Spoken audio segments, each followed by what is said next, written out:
Hey y'all, welcome to the Elements of Flow.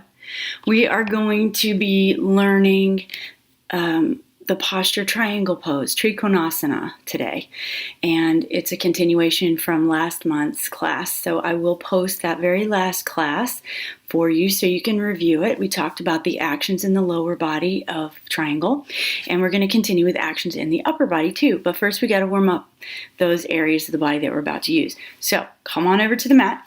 Also, for those of you who are brand new, I want you to really practice combining your breathing with movement. That is probably the number one most important element of flow. So let's start there for our new people. And let's go to the mat. Come on. Okay, so let's come to stand with our feet a little bit wider than a hip width apart. Our hands are down by our sides, and we're going to let our arms be very loose and floppy. And we're going to begin to just cross them forward and cross them back, just very loose.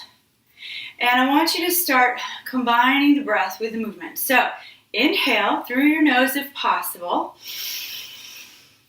Exhale. Inhale. Exhale. Inhale. Exhale. And begin to just slow our movement down, bringing our hands by our sides, and just take a couple of little loose shoulder circles just to let them go. Let's bring our feet just a little bit closer together so that our feet are directly underneath our hips. We've got our hips stacked over the knee, stacked over the ankle. Our shoulders are over our hips. Our head is stacked nicely at the top of the spine. So I just want you to let your arms hang by your sides and just appreciate for the moment how amazing it is that our bones are meant to hold us upright in this way, following the path of gravity. You might imagine gravity coming down through the crown of the head, down through your bones, into the floor. And we are perfectly aligned with that natural force. So let's bring our hands to our rib cage, our fingers face forward, our thumbs on the back. Relax your shoulders. I want you to inhale through your nose if possible, and I want you to try to move your hands as wide apart as you can. So, and let's exhale. At the very least, I want you to notice the movement under your hands. Inhale 2. Exhale. Inhale 3. Exhale. Inhale 4. Exhale. And inhale last time. Big breath in. Exhale. Good. So I don't know if you can even hear me from so far away, but I'm making that little bit of a hissing sound because I'm using Ujjayi breathing. That's that tutorial that I posted for you. It was the first one I posted. So come on over. And we're going to add arms. So I want you to inhale your arms out, up and overhead. I want you to bring your palms together and exhale, bringing your hands down to the heart. Inhale. Exhale down. Inhale. On your next exhale, I want you to, as you bring your hands down, I want you to hug your low belly in. Inhale. Exhale, hug that low belly in. This is some really important core work. It's important that we get it down now. It's going to protect our low back in many of the postures we do. So don't forget that action. On the exhalation, we're hugging in the low belly. Let's take our feet wide apart. We're going to turn our toes a little bit out. We're going to bring our hands to our knees and bend our knees. We want to make sure our ankle's right up underneath our knee. Use your hands like little braces so that you can control how far you go, okay? So we're going to start by bringing our shoulder forward and really just press it forward. We want to feel our shoulder blade and those muscles underneath it get a little bit of a stretch. Inhale to the other side. Stretch that shoulder blade so you're really pressing into that knee with that hand. And come back to center. So we're going to just shift a little bit side to side, moving those shoulders, stretching those shoulder blades, practicing hugging our low belly in, and we're going to come all the way back up. So take a couple of shoulder circles right there. Very nice. So heel toe your feet back toward each other. Let's stand at the end of our mats this time with our feet apart. Our feet are going to be about hip width apart. And we're going to inhale our arms up. Exhale, and we're going to bend our knees like we're sitting down in a chair. Inhale back up. Exhale down. Inhale. Exhale, hug the low belly in as you come to sit down in your chair. Your weight's back in the heels. Inhale up. Exhale down. Inhale. Exhale. Inhale. Exhale. Inhale. Exhale. Inhale. Exhale. Inhale. Exhale. Inhale. Exhale. Take some shoulder circles. And we'll go back to our wide leg position. So this time I want you to turn your right toes out. I want you to shift your left heel so it is the farthest point back on your body. Your left toes are kind of pigeon-toeing inward. Your right heel is in line with your left arch, approximately. And I want you to reach your arms out, shoulder height. Pretend like someone's trying to pull you in opposite directions, but you keep your shoulders right over your hips. Inhale, and as we exhale, yes, we are going to pretend like that one on the right is really tugging us to the right. Inhale back up, exhale back. Inhale, exhale. So as your inner hip, inner thigh begin to adjust, maybe you find that you're able to reach a little deeper and a little deeper, bending at that deep hip crease. Okay, so in other words, we're not reaching through our back, we're reaching from the hip crease. Okay, so we're just shifting to the right, coming back to center, rest your arms. A couple of shoulder circles. Let's shift our right heel so it is the farthest point back on our body to the right. We're going to turn our left toes all the way out, and we're going to line up our left heel with our right arch. We've got our shoulders right up over our hips. We've got our arms out. Now this time the left hand person is going to win, and we're going to reach to the left, back to center. Inhale your way back up. Exhale, reach. Hug in the low belly.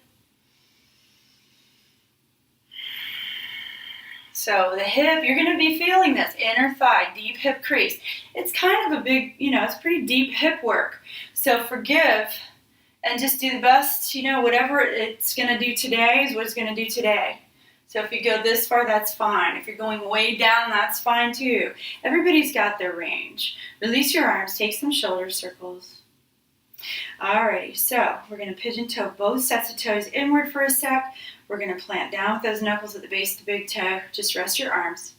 Okay, so the thing about triangle pose, a lot of times people say pretend you're in between two panes of glass, or pretend you're between two sheets of really big sheets of rice paper. It's a purely lateral pose, so I'm going to come at this angle so you can see. We've got our feet in the exact same position that we just had them just now. A lot of times people will think that the goal of this pose is to try to get our hand to our ankle or to the floor. Some people can do that, but only do it if you can do it in the pure lateral position. So what I mean is, if we're reaching to come into triangle, they'll cheat forward to try to get their hand lower. And they just canceled out the benefit of the pose for themselves. So I don't care if you put your hand on your knee or your shin or your ankle or the floor, as long as you keep the pure lateral positioning. Now the other thing about it is, a lot of times people will reach and they'll end up doing like a back bend thing. So I want you to bring the front two parts, like you might call them the front lobes of the rib cage, together. Kind of knit them in, firm it up right there so that we don't go into a big splayed back bend.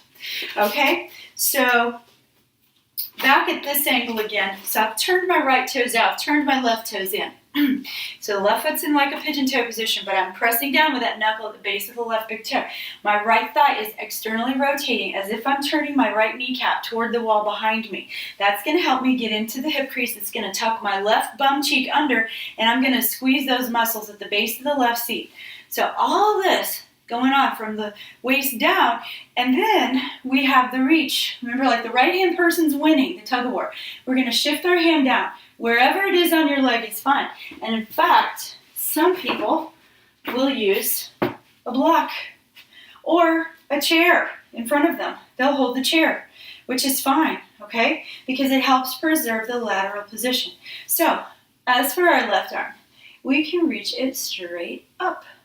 And we want to make sure that this left shoulder is opening. So what that does is kind of circle our torso, our belly button, kind of as if we're trying to roll it toward the ceiling. Now it's not going to go that way, really, but that's just the direction. So we have our right thigh rotating externally, and our torso is rotating in the other direction. So there's an interesting aspect for you. Now to come out, you can soften your right knee, take your right hand to your right knee, lift up through your left hand and come down. Or if you're feeling very strong and happy there, you can inhale and just reach up through that left hand and release it back down. Okay? Don't pop out of this pose quickly. Make sure we're inhaling and exhaling as we exit the posture. Okay? Now we're going to reverse our position. We're going to turn our right toes in. We're going to turn our left toes out. There's no hurry. Right? We're going to line up our heel with our arch. We're going to situate ourselves in that parallel positioning. We've got our arms at shoulder height. And we're going to let the left-hand person win. And if you want to test, if you're right in between, you can take your hands down to your legs and even just turn your head and look. Is my rib cage in line with my thigh? We bring our front rib cages together and we make the shift. That left hand comes down. The right arm goes up. We open our right shoulder, right? Remember, don't cheat your upper body forward and cancel out the pose. We have something really cool happening through the side waist. So your side core is active here. Hug your low belly in to support the low back. We've got a stretch going on in the outer hip. This is a balance. It's a little teeny bit of a twist, and it's also partial inversion. So, and it's in the lateral category of postures. So here we go, triangle pose. Now, remember, we can soften our left knee and use our hand, or we can slide our hand up the left leg as we reach up with the right, but do so on a nice inhale. Exhale your hands down. As I showed, and as you'll see in the other class that I'm going to post for you, the companion class for this, I used the wall. In order to get my torso open, I put both shoulder blades on the wall. So the wall is very useful for practicing triangle, because sometimes it can be hard to tell if you're truly open in that lateral position.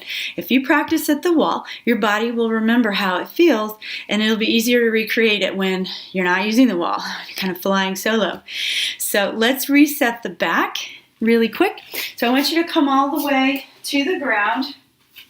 I want you to come down, lying down on your backs, and bring your knees into your chest. Hug them in. They can be wide apart. And I want you to roll a little bit side to side, just very gently. Doesn't have to be a big movement at all. I just want you to get your back releasing into the floor. I want it to be broadened, lengthened, and brought back into nice neutral position. Whenever we have a posture that we do to one side and then to the other, we have to reset our back. There's just no going around it. Otherwise, you're going to walk around and feel pinchy and kinked up for the rest of the day, maybe even more than one day. So reset the back. All right, so coming back to the center, I'm going to hold on behind my knees and kind of kick and roll back upward. I would like it if you would set your timers and get ready for relaxation, okay? And I'll see you for our next post, which is our Sunday Put It All Together post. Okay, see you later. Bye.